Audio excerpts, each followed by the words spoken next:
We got matchups everywhere. Let's start with Ravens, Bengals.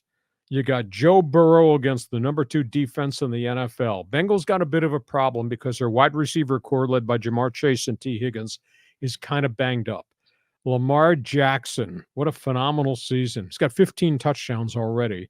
He's got over 2,600 all-purpose yards. Their running game has just really come together.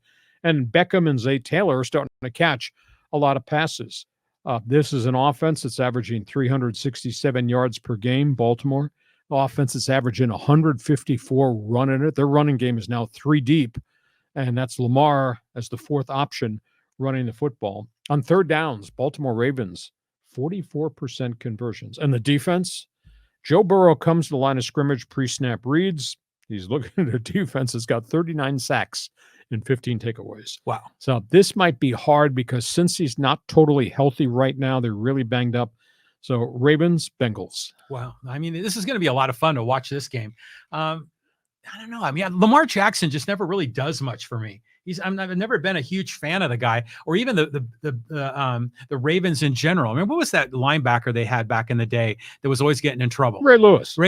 Yeah. That was 1,000 years ago. I never really have had warm fuzzies about the Ravens. So I'm all for, Joe Burrow. Let's line him up, man. Raiders, Miami.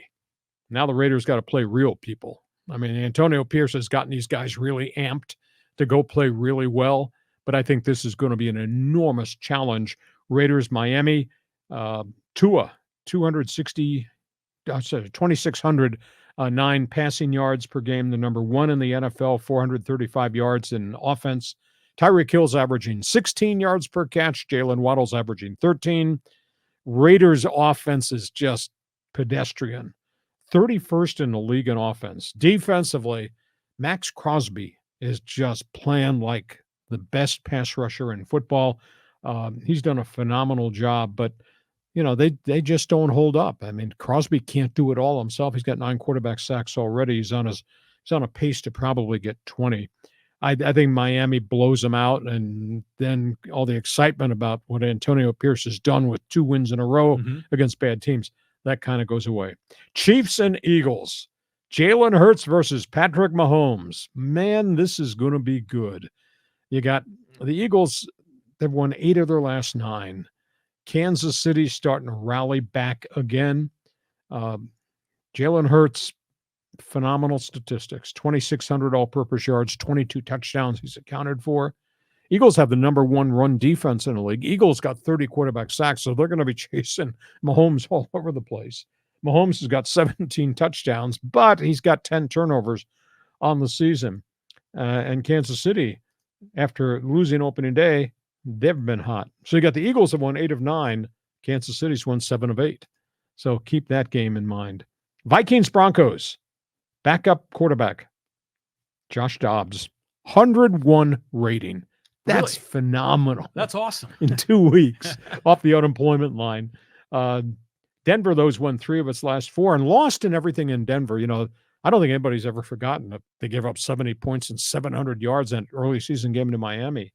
Russell Wilson's 18 touchdowns and only 4 picks. He's not turning the ball over. Now, he's making enough plays to keep him in games, but it's not the vintage Russell Wilson that we used to know. Only problem is they've taken 30 quarterback sacks. So you got Minnesota against Denver. Chargers go to Green Bay.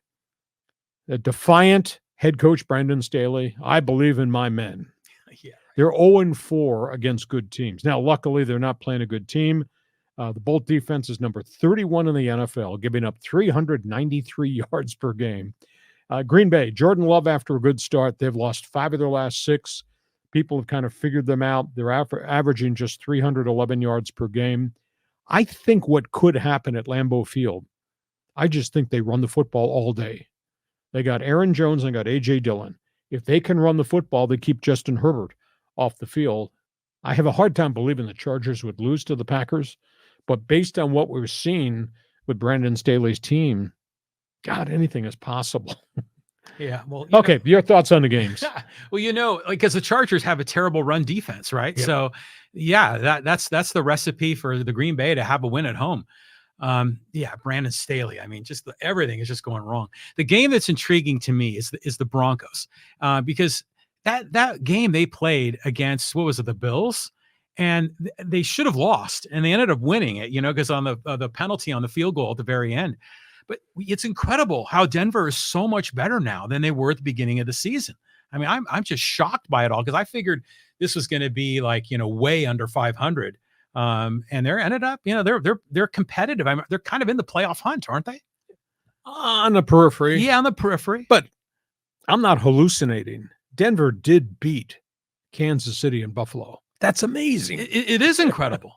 Now, what do you think's going wrong with Buffalo? Is all Josh Allen and his Wyomingness, his inaccuracy, or is it something else? Well, I think they got offensive problems, and that's why they fired Ken Dorsey, the coordinator, this week. And Josh Allen said, "Blame me. I screwed all this up." You sure did. But they've had so many injuries on defense. I mean, they've lost half their secondary. They lost their top linebacker, Matt Milano. They're just not the same Buffalo Bills, Buffalo Mafia defense that they've been. But they still got half a season to make this thing fly. Okay, those are news and notes.